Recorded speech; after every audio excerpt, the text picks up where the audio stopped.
Alright, so here we have a very interesting JEE advanced problem. It's more of a thinking question than a calculation question. And it says, Young's double slit experiment is carried out by using green, red, and blue light, one color at a time. The fringe widths are recorded as beta G, beta R, and beta B, respectively. Then it's given us like an order of magnitude here. And we have to figure out which is correct. So let's kind of write out our formula for Young's double slit experiment.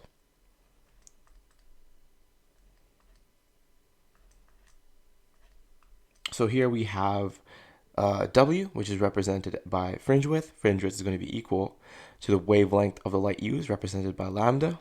The capital D is the distance between the screen and the slits, and D is the distance between the two slits, lowercase d actually.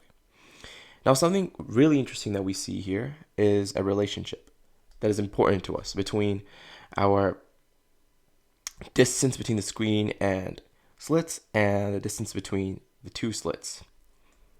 They are two constants.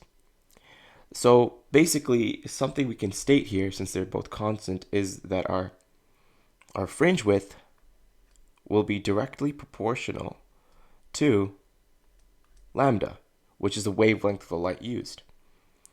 So if we kind of know the type of wavelengths that we have, right, we can solve this very easily. So we should have a rough approximation of these wavelengths, right? The largest to the smallest, correct? But I'm going to write them down so we know.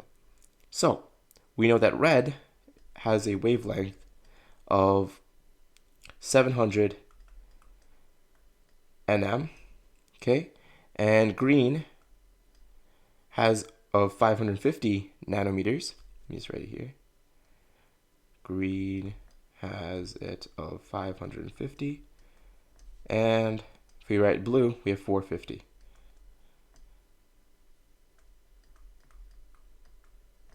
So we can see the largest should be red, and the lowest should be, or the smallest in this case, should be blue, and green should be in the middle. So we just have to look for something in the correct order in this case. So we can see that that is going to be D, right? So red comes first, less than that is green, and less than that should be blue. So our answer should be D.